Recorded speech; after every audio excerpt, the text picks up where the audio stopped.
कल हमने क्या पढ़ा? कोण के बारे में पढ़ा है ना बेटा।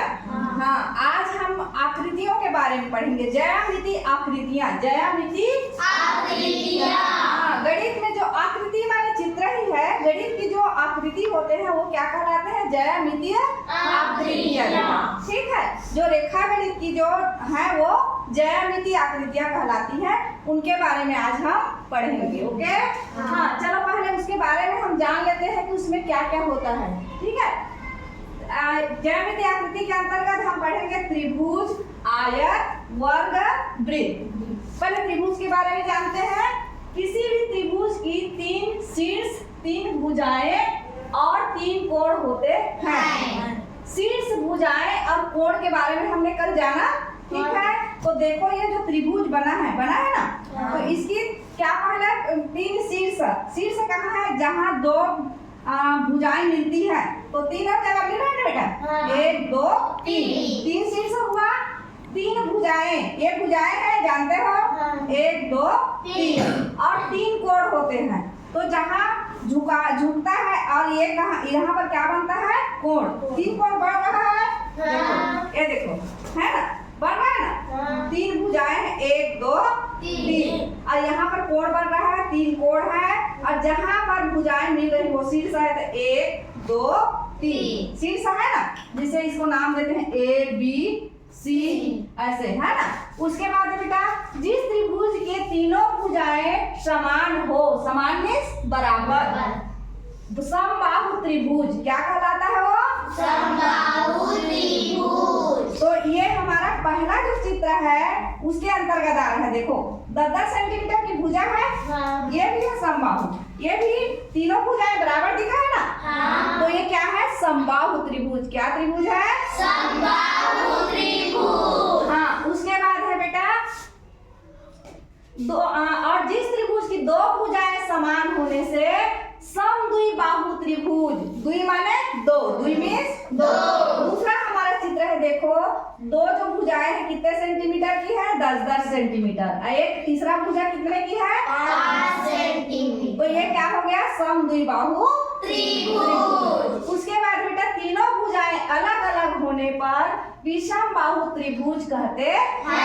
विषमबाहु सब अलग अलग है ना, असमान। देखो यहाँ पर है एक 5 सेंटीमीटर की भुजा है, दूसरा भुजा कितने की है? 9 सेंटीमीटर और तीसरी भुजा 11 सेंटीमीटर। क्या हो गया? विषमबाहु त्रिभुज। अब कोण के बारे में बेटा आपका आगे काम आएगा, फिर भी थोड़ी सी जानकारी ले लो। तो क्या है? जिस त्रिभुज के तीनों कोण न्यून कोण होते हैं उसे न्यून कोण त्रिभुज कहते हैं। कोण को हम चादे की सहायता से नापते हैं, पता है ना, मापते हैं ना। तो जैसे हम इसको माप रहे हैं तो ये 90 में नहीं आ रहा है, माने कम है, तो क्या है? न्यून कोण त्रिभुज। क्या है? न्यून कोण त्रिभुज। दूसरा है जब एक भुजा समकोण हो तो उसे समकोण त्रिभुज, समकोण माने 90 अंश का। तो यहाँ हम यहाँ नाप रहे हैं, ये वाला आ रहा है हमारा 90 अंश का, आ रहा है ना बेटा, सीधा में आ रहा है ना। तो ये समकोण त्रिभुज के अंतर्गत है। और तीसरा हमारा लगभग अधिक कोण माने एक कोण अधिक माने क्या? 90 अंश से अधिक। वो क्या होता है? अधिक कोण। क्या होता है?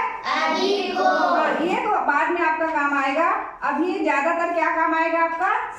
समबाहु त्रिभुज, समद्विबाहु त्रिभुज और विषमबाहु त्रिभुज। इसके बाद आते हैं बेटा हम आयत में। क्या आते हैं? आयत। आयत की 4 भुजाएं होती है। देखो चित्र को देखो, 1 2 3 4, इसमें भी 4 भुजा है। 1 2 3 4। प्रत्येक कोण 90 अंश के व आमने सामने की भुजाएं समान होती है।